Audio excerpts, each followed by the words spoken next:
Olá, pessoal. Então, a gente vai continuar desenvolvendo as aplicações do cálculo das séries de potências, beleza? Agora que a gente começou, a gente não vai parar. Agora sim a gente vai longe, né? Quando a gente usou polinômios para resolver equações diferenciais, a gente usou várias propriedades do polinômio, né? O fato de ser fácil de derivar, etc.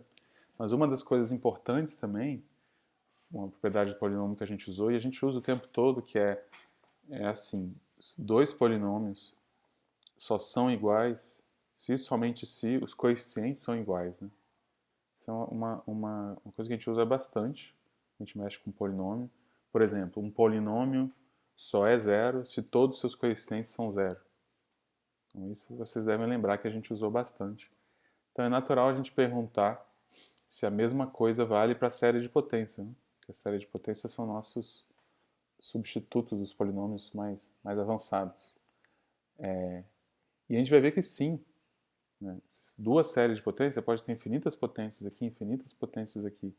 Se elas são iguais, isso só pode acontecer se os coeficientes são todos exatamente iguais. Você não pode combinar os coeficientes de um jeito aqui e aqui de outro jeito e isso dá a mesma coisa. Para dar a mesma coisa tem que ser os mesmos coeficientes, tá? Essa é a ideia. O importante é que isso vale só para, de novo, série de potências com raio de convergência positivo. Beleza? E como é que você demonstra isso? Talvez vocês não tenham visto a demonstração disso nem para polinômio, né? A demonstração é a mesma, usando o derivado. Porque, ó, se duas séries de potências são iguais, a gente quer concluir que os coeficientes são todos iguais, né?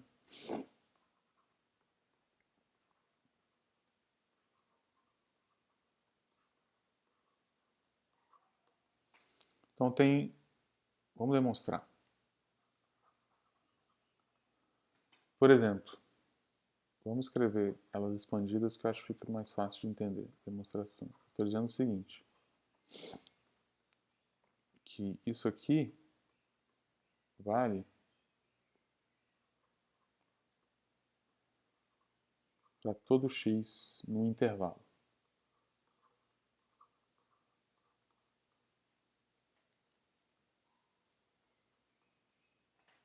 Para todo x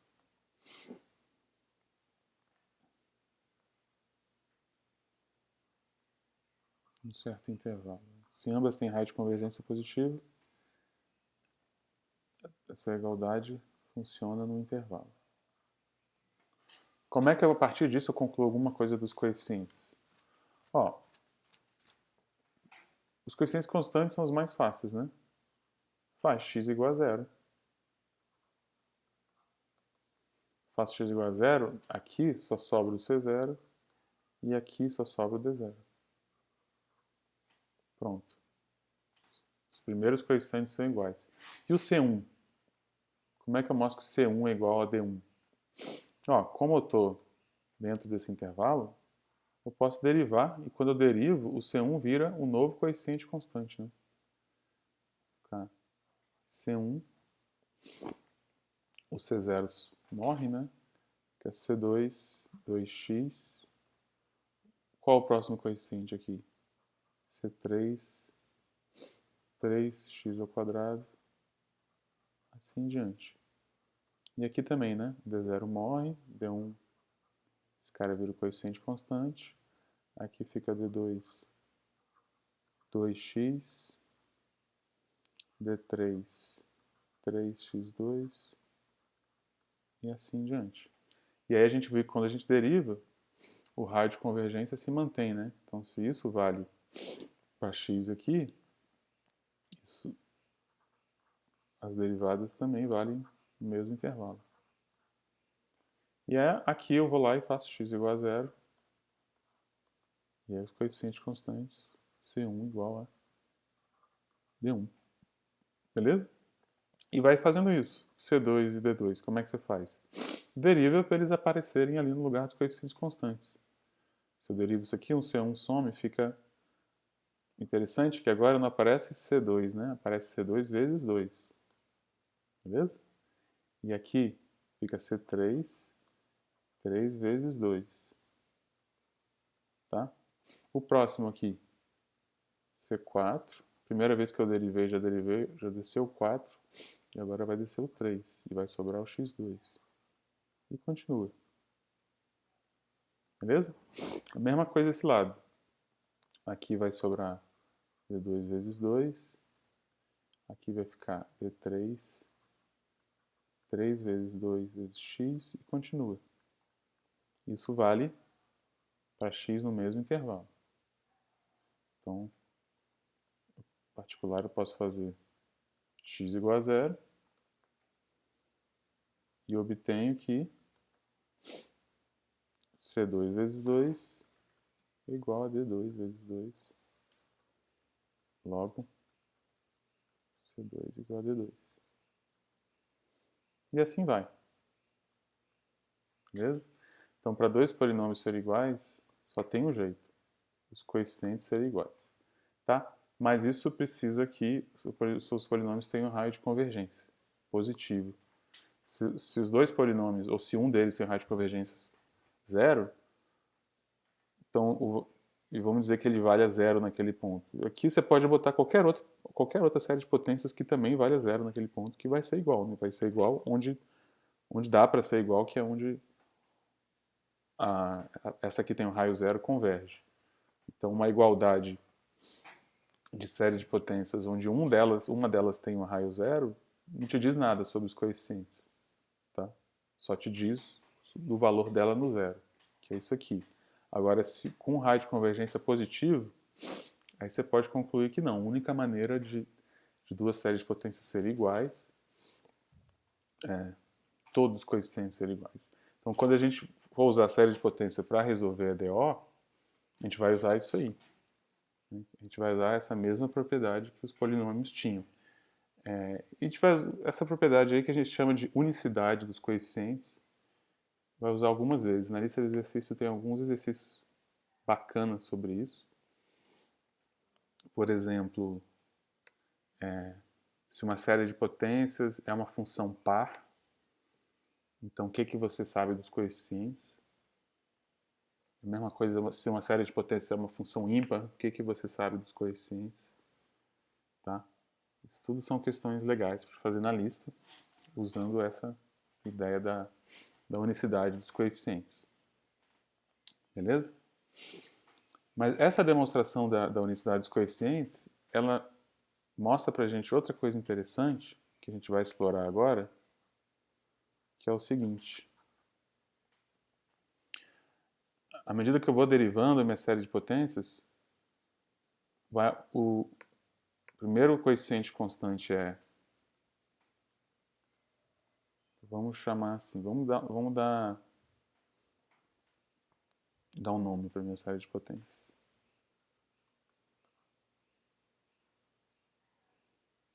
Vou chamar de f de x. Uma observação que surge dessa demonstração é a seguinte.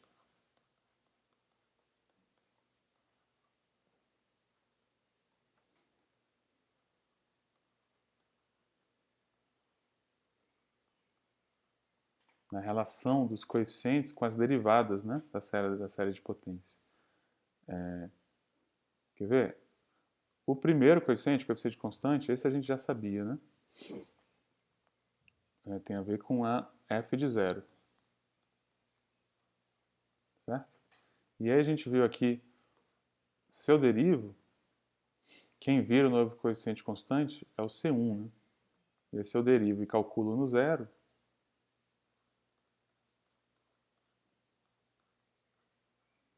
beleza?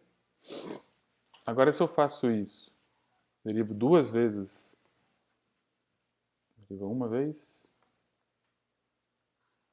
deriva duas vezes, e calculo no zero, não dá mais o C2, né? Dá quem? C2 vezes 2, né?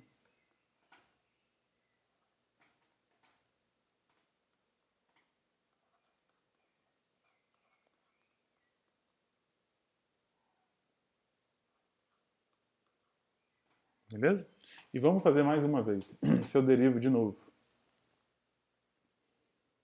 o que que dá? Esse cara some e quem vira coeficiente constante é C3 vezes 3 vezes 2. Né?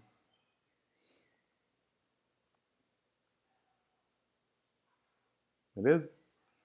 Quem vira o coeficiente grau 1 é esse cara aqui, mas vai descer o C4 também. Né? Vai descer, quer dizer, vai descer o 2 também. 4, 3, 2. X. Beleza? Então percebe? A terceira derivada, calculada no zero, vai ter o C3, vai ter o 3 e vai ter o 2. Vou fazer só mais uma. A quarta derivada calculada no zero.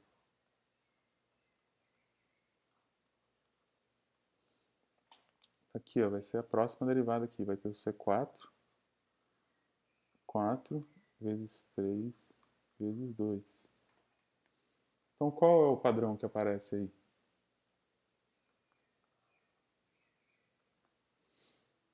Os coeficientes constantes das derivadas, eles estão relacionados com os coeficientes da função original. Né? Você vai derivando, vai aparecendo novos coeficientes constantes. O primeiro tem a ver com C0, o segundo tem a ver com C1, o terceiro tem a ver com C2, C3, C4. Só que não é exatamente C0, C1, C2, C3, né? Só é exatamente C0, C1 nos primeiros. Depois vai aparecendo mais gente. Em geral, quem que aparece? Se eu derivar n vezes e calcular no zero. Vai aparecer o Cn, mas junto de quem? Junto do n fatorial, né? Aqui você pode pensar que é o 0 fatorial. Aqui você pode pensar que é 1 fatorial. Aqui mesmo, 2 fatorial. Aqui é 2. E por que vai aparecendo esse fatorial? Porque ó, você vê aqui, né, claramente, à medida que você vai derivando uma série de potências, por exemplo, essa aqui, a enésima derivada no zero. O, o coeficiente constante vai vir da enésima potência, né? Depois que você derivar n vezes, a enésima potência vira constante. Mas à medida que você vai derivando a enésima potência, vai caindo o expoente, né? Primeiro cai o n, ainda sobra x elevado a n menos 1. Depois cai o n menos 1, ainda sobra x elevado a n menos 2. Então vai ficando n, n menos 1, n menos 2, até virar constante. Só vira constante quando é x elevado a zero, né? E quando virar x elevado a zero, vai ter caído todos os caras anteriores. Então vai aparecer o n fatorial aqui. Beleza? É o que está acontecendo aqui nessa demonstração. Por isso que ficou C0, depois C1, depois 2C2, depois o próximo seria 3 vezes 2, C3, etc. Beleza? Então, uma maneira que você pode ler isso é dizer o seguinte: os coeficientes da série de potência não é só o C0 que está amarrado com o valor da função, né? C0 é f de zero, mas o Cn está amarrado com a enésima derivada da sua função no zero. Beleza? Então essa observação aqui é uma observação importante.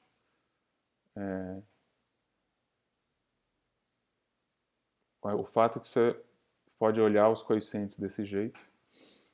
E quando você olha os coeficientes desse jeito, a gente chama de coeficiente de Taylor.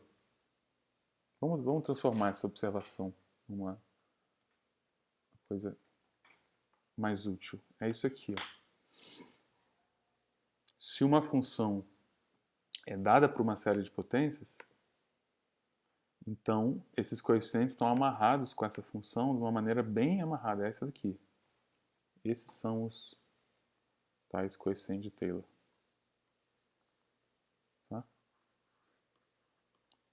De f.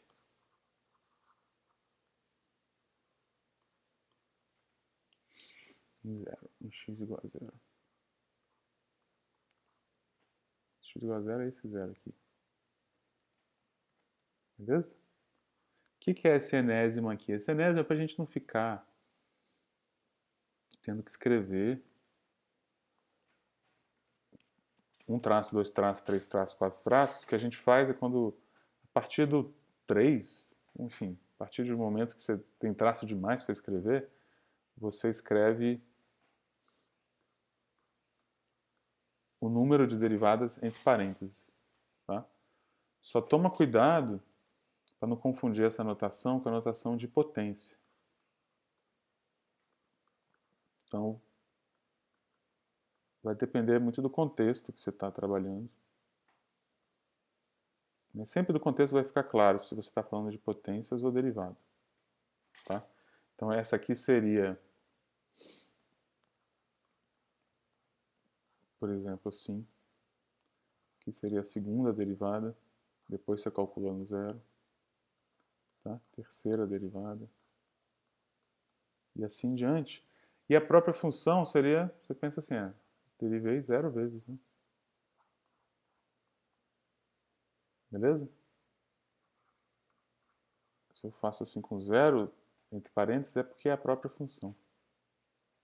Então, essa é a notação de derivada, é a notação que a gente está usando aqui.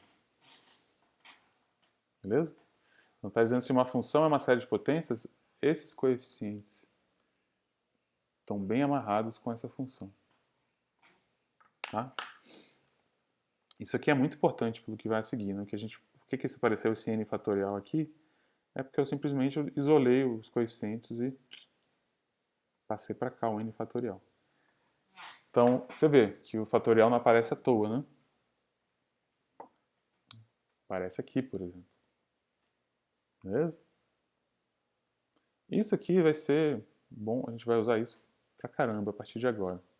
Quer ver?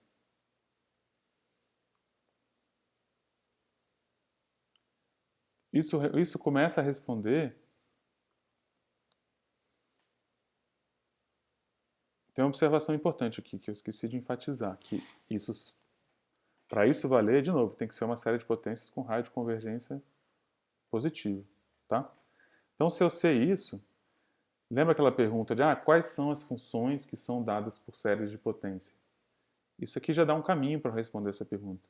Não responde ainda, imediatamente, mas diz o seguinte: se uma função é dada por uma série de potências, essa série de potências que aparece lá do lado direito não pode ser qualquer série de potências. Tem que ser uma série de potência com esses coeficientes, com os coeficientes de Taylor. Tá? Então, não à toa a gente chama essa série de potências. Se uma função for uma série de potências, ela tem que ser a série com esses coeficientes. É a série que a gente chama de série de Taylor, que é o que aparece aqui. Beleza? Então, se uma função, escrevendo isso de maneira expandida, se uma função é uma série de potências, então só pode ser essa. Não quer dizer que seja, mas se for, é essa. Não tem outro candidato. Beleza? Então fica a pergunta: quando é que quando é que uma função é uma série de potências? A gente já viu que exponencial é. A gente já viu que logaritmo de 1 mais x é. E quais são as outras funções que são séries de potências que eu posso calcular desse jeito? E além de quais são, para quais x? Porque log a gente viu que é, mas não é para todo x, né? Beleza? Mas percebe que isso já dá um candidato. Assim, se uma função for uma série de potência, não é qualquer. Tem que ser de Taylor. Não pode ser outra. Beleza? Por exemplo, lembra que aquela série de potência da exponencial, a gente achou na sorte, né? A gente achou uma série de potências que a derivada dava ela mesma. E se a gente não soubesse? Então, onde é que a gente tirou aquela série de potências que a derivada dela mesma? É a série de Taylor. Bom, pega a função, o f como sendo exponencial. Então, você deriva quantas vezes você quiser, continua sendo exponencial. Então, você depois vai lá e calcula no zero, e isso dá 1, né? Então, quer dizer que os coeficientes de Taylor dessa função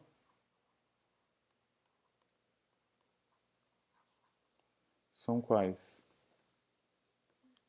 Lembra que o coeficiente de Taylor é isso aqui, né? Então, para essa função, esse aqui dá sempre 1. Então, os coeficientes de Taylor são todos 1 sobre n fatorial. Beleza? Percebe que coeficiente é coeficiente. Aqui não pode ter x, tá? Você deriva, primeiro deriva, e depois calcula no zero. Então, se os coeficientes de Taylor são esses, qual é a série de Taylor da exponencial? Bom, então a série de Taylor da exponencial é essa daqui. Aquela mesmo. Tá? Então, a exponencial é uma série de potências? Isso aqui responde a pergunta que isso aqui a exponencial é essa série de potências? Não responde. Só diz assim, se for é essa. Para mostrar que realmente uma função é igual à sua série de Taylor, você tem que usar outro caminho. Por exemplo, você pode usar assim, qual uma coisa que só a exponencial satisfaz? Esse PVI. Mostra que essa série de potências também satisfaz esse PVI, que foi o que a gente fez. E aí daí você conclui que elas são iguais. Beleza? A série de Taylor só te dá o candidato para ser a série de potências, não te dá que a função é a série de potências. Beleza?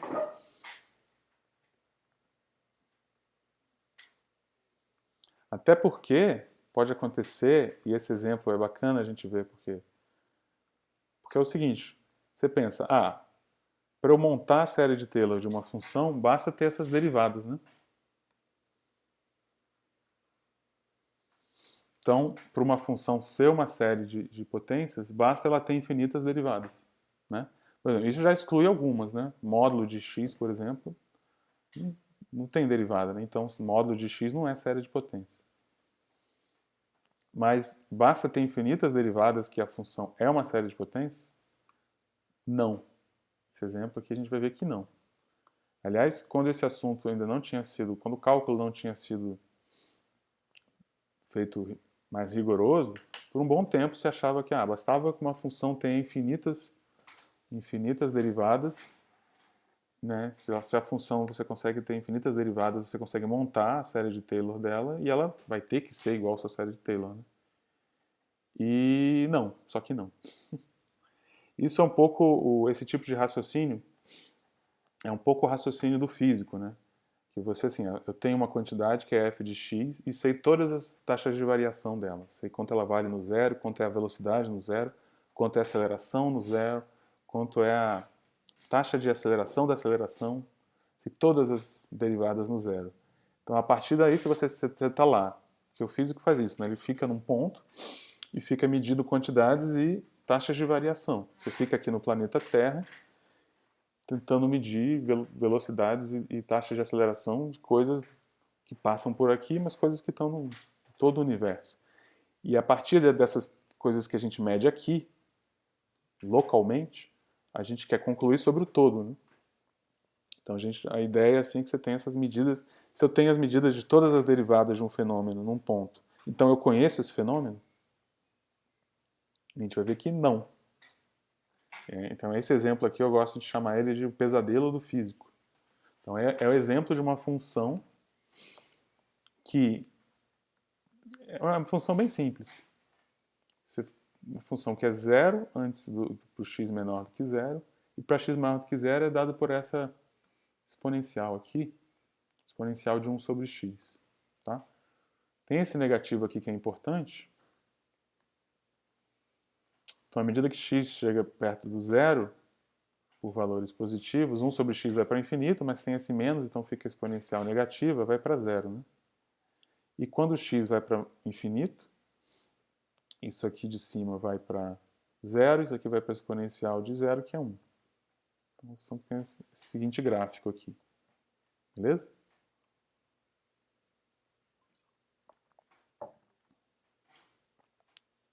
E a gente vai pegar essa função, está definida em duas partes, né? A gente vai mostrar rapidamente que a derivada dela no zero é zero.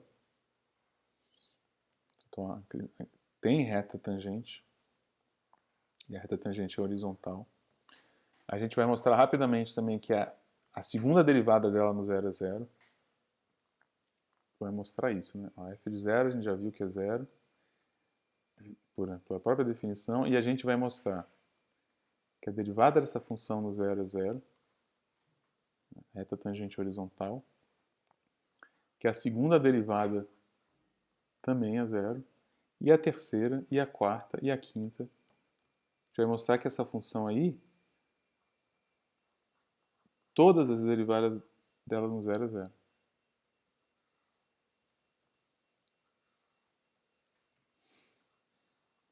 Tá? Então, se eu pegar essa função e montar a série de Taylor dela, qual vai ser a série de Taylor dessa função? Vou botar aqui.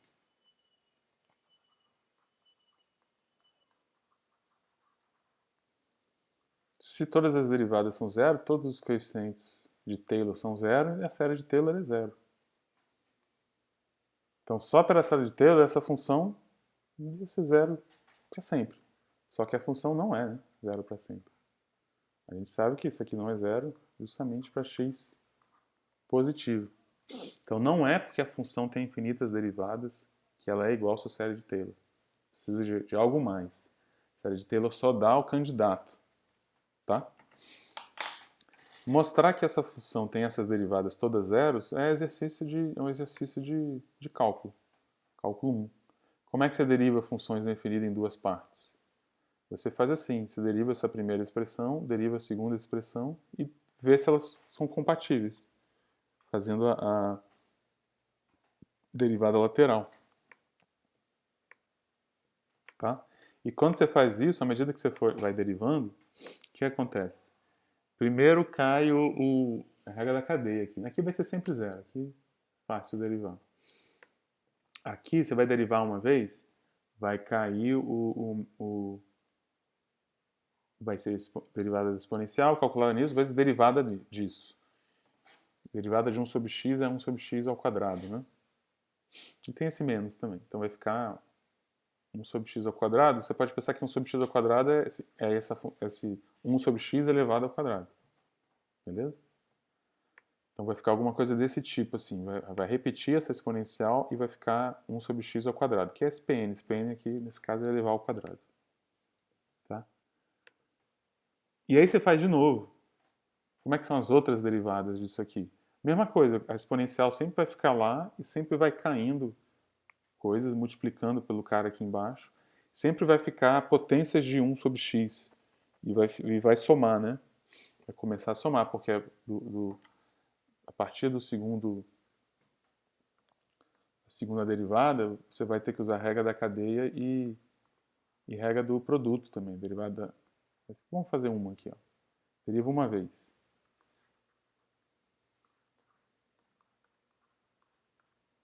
Vai ficar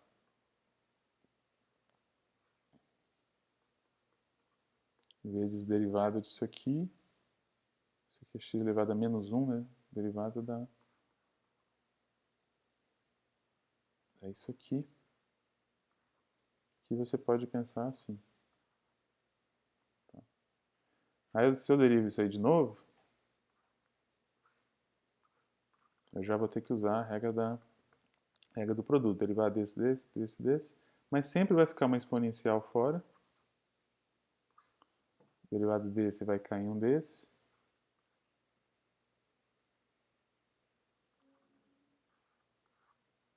E aí já tem esse cara, né? Vai ficar a quarta aqui. E depois derivada desse vezes esse. Esse você põe aqui fora. E aqui vai ficar...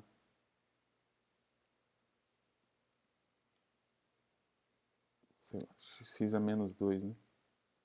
Menos 2 sobre x.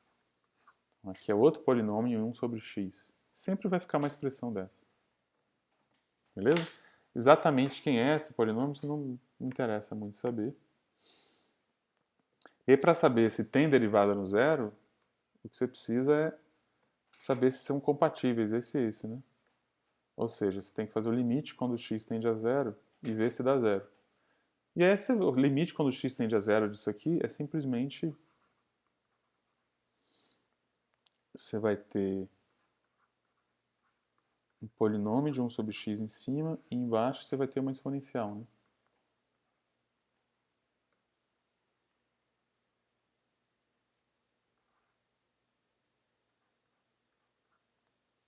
quando x tende a zero. Aí você pode trocar isso por... né? Quando x tende a zero, 1 sobre x vai para mais infinito, né? Então troca para um y que vai para mais infinito. E aqui fica um polinômio com n fixo, né? Calculado em y, e embaixo a exponencial calculada em y. Agora o y indo para infinito. Então os dois vão para infinito, né? De cima e de baixo. Quem é que ganha? A exponencial, né? A exponencial vai para o infinito mais rápido, então dá zero. Ou seja, tem derivada no zero sempre e é sempre zero. Tá? Logo, a série de Taylor é zero, mas a função não é zero. Então isso mostra que a gente tem que tomar muito cuidado.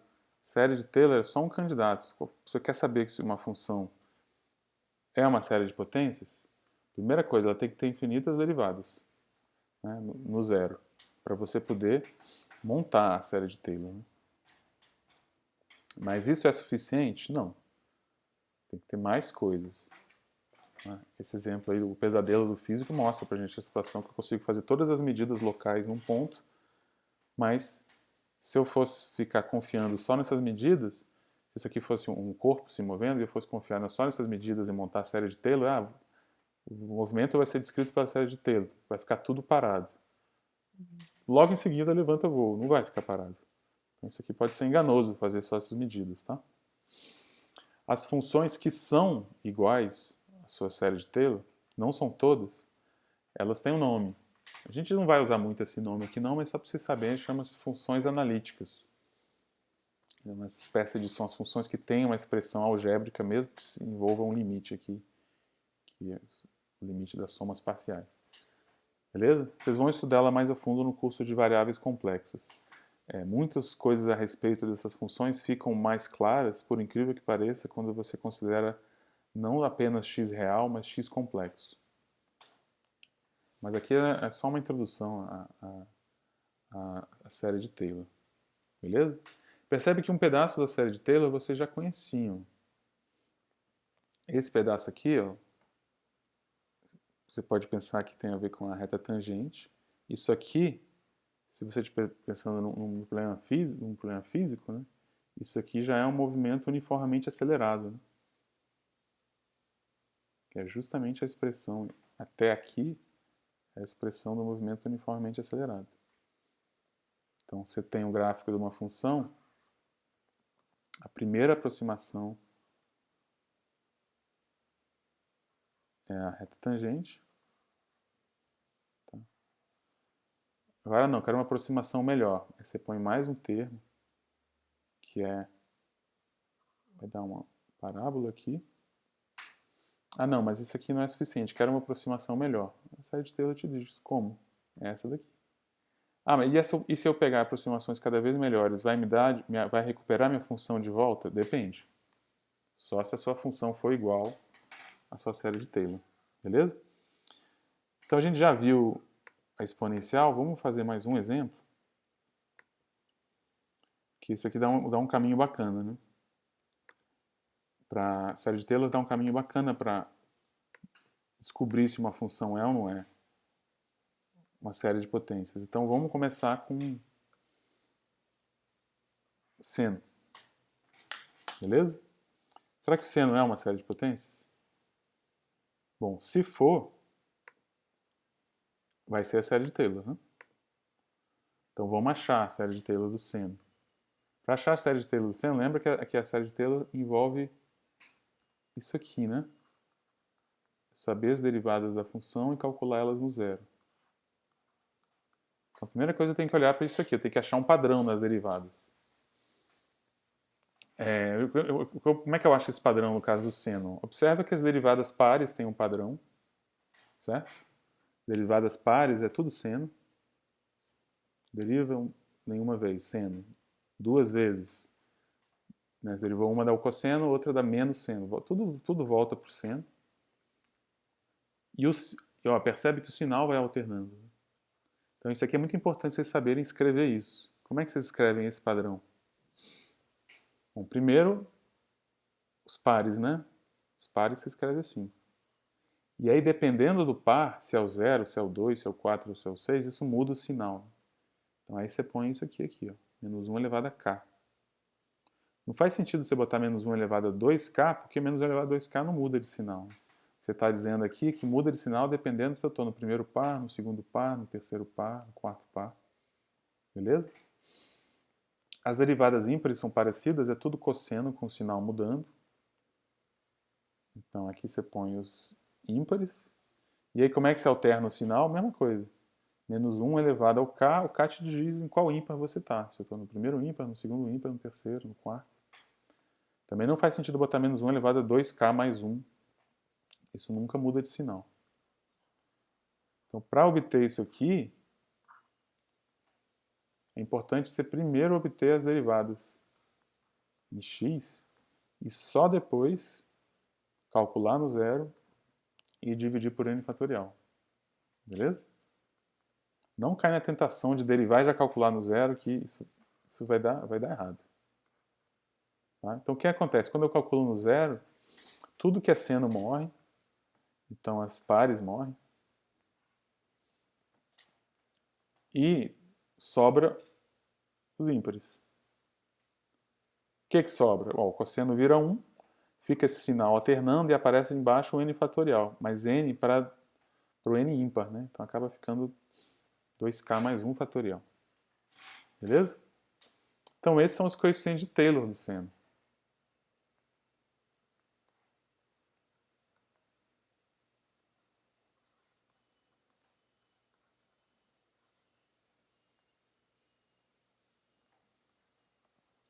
Logo a série de Taylor é essa daqui.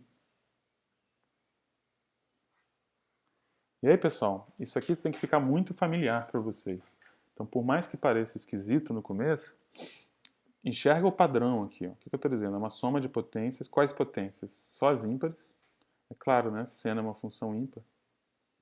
O exercício da lista é mostrar que uma função é ímpar e ela é uma série de potências, só tem potências ímpares. Isso aqui é um caso particular. Beleza? Então, só potências ímpares. Esse mesmo ímpar que aparece aqui fatorial. E vai alternando o sinal. Beleza? Então é assim que você enxerga o padrão aqui. E aí percebe, é bem parecido com a exponencial, né? Qual a diferença? A diferença é que a exponencial, série de potências da exponencial, tem todas as potências e não alterna o sinal. Né? Aqui não, tem só as ímpares e alterna o sinal. Então é bem bacana essa série de potência do seno, é uma série de potências para vocês usarem, vocês têm que saber ela no coração de vocês. Mas é o seno? Não sei. Se o seno for uma série de potências, é o seno. Mas não sei ainda se é e não sei ainda para quais x.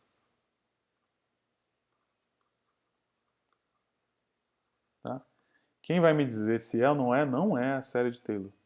Beleza? Vai ter que fazer um outro caminho. O caminho que a gente fez para a exponencial foi via PVI, né? Aqui vai ser o mesmo caminho. O seno é a única solução do PVI do massa-mola com aquelas condições iniciais canônicas. Uma delas, né? O seno, a gente sabe que é a única solução.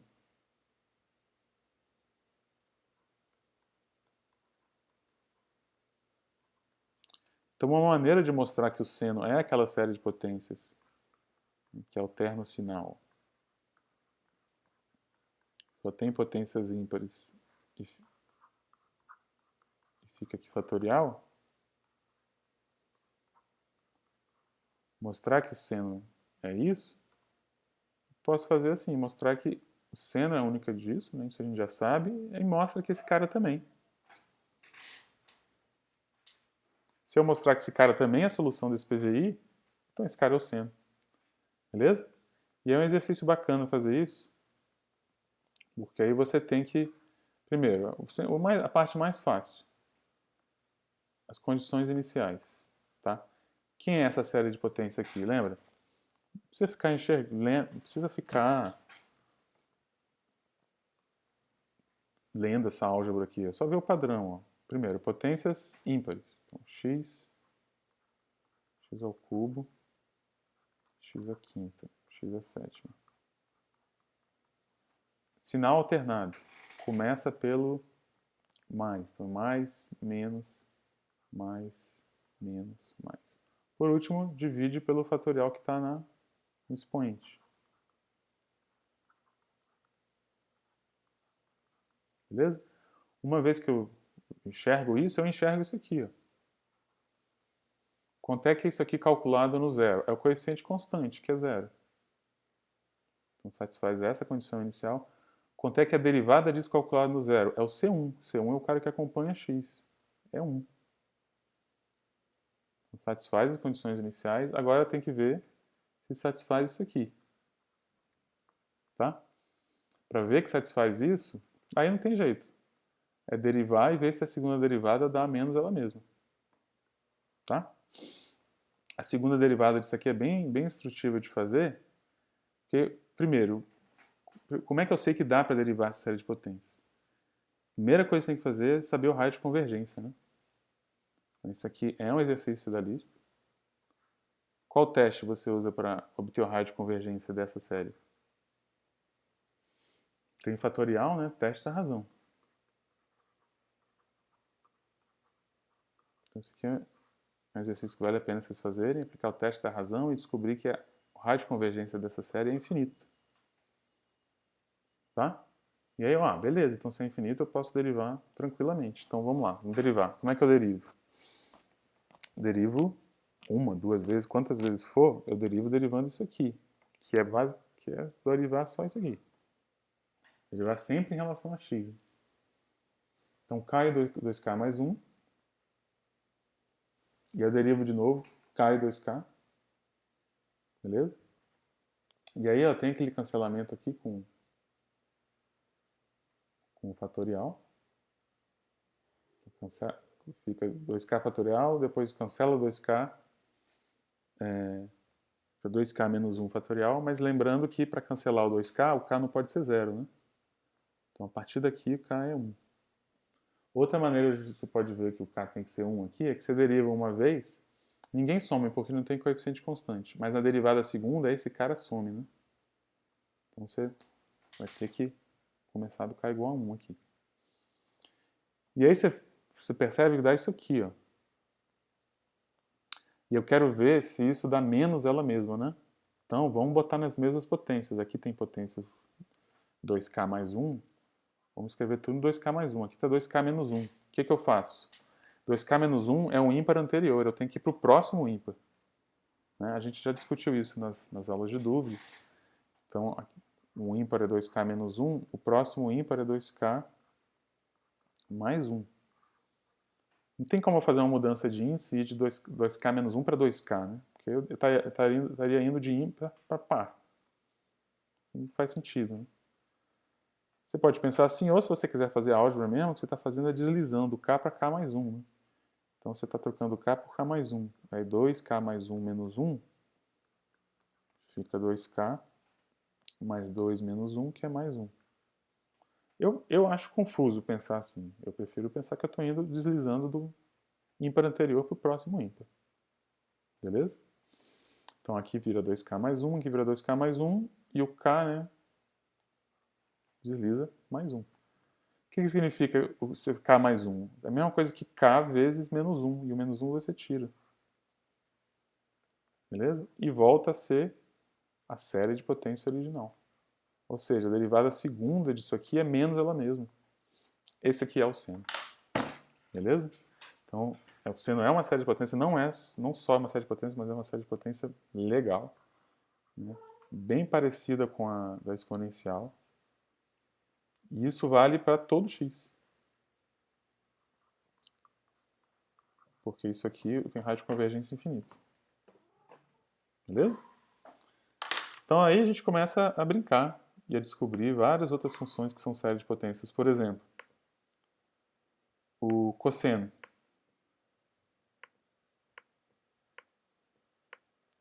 Como é que você descobre a série de potência do cosseno? Você pode fazer isso que a gente fez tudo de novo, obtém a série de Taylor, depois mostra que satisfaz o mesmo PVI que o cosseno satisfaz, que é esse mesmo, só que com a outra condição, né, 1, 0. Ou você pode pensar assim, o seno é uma série de potências, é essa aqui, então o cosseno é só derivar, né? E aí você obtém a série de potência do cosseno. Eu vou deixar para vocês fazerem isso, tá? Fazendo essa conta, eu só quero observar que olha quem aparece. Uma vez que eu já parti de uma série de potências e estou derivando, então eu já sei que isso aqui dá o cosseno. E a série de potências que aparece é o padrão, potências pares. Então, a primeira potência par é x elevado a zero, que é 1. X ao quadrado, x à quarta, x à sexta, e vai. Então, esse é o primeiro padrão. Alterno o sinal, começando do k igual a zero, começa do mais, menos, mais, menos, mais. E por último tem o mesmo expoente, aparece fatorial aqui.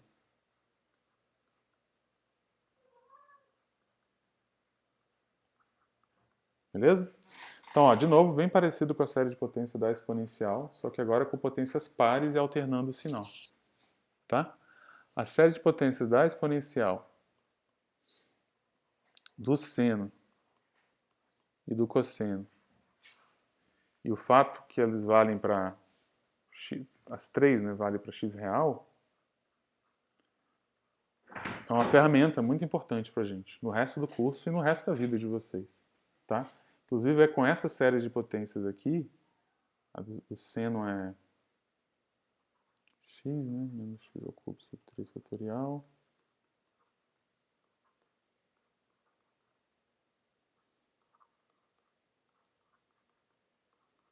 Essas são séries de potências que vocês têm que conhecer, saber.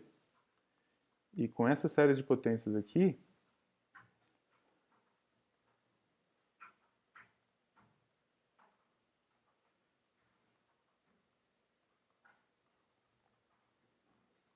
gente vai fazer muita coisa. Mas, de novo, além de ser uma curiosidade, é uma maneira de calcular essas funções. É assim, computadores calculam exponencial, seno e cosseno desse jeito. Beleza? E como é que a gente conseguiu avançar tanto nessas últimas aulas, a ponto de descobrir quanto dão essas somas infinitas, né? Dão funções conhecidas, por causa que a gente começou a fazer cálculo com série de potências. Tá? E usando isso aqui, semana que vem a gente vai voltar para a EDO e resolver aquelas EDOs que a gente não tinha conseguido resolver usando série de potências. Beleza? Vai ser o fecho dessa segunda parte do curso. Mas isso é para essa semana. Com isso aqui vocês já fazem a lista 4, beleza? É importante vocês dominarem bem a lista 4 para a semana que vem a gente ir para a lista 5 e fechar esses assuntos, tá? Bom estudo, pessoal.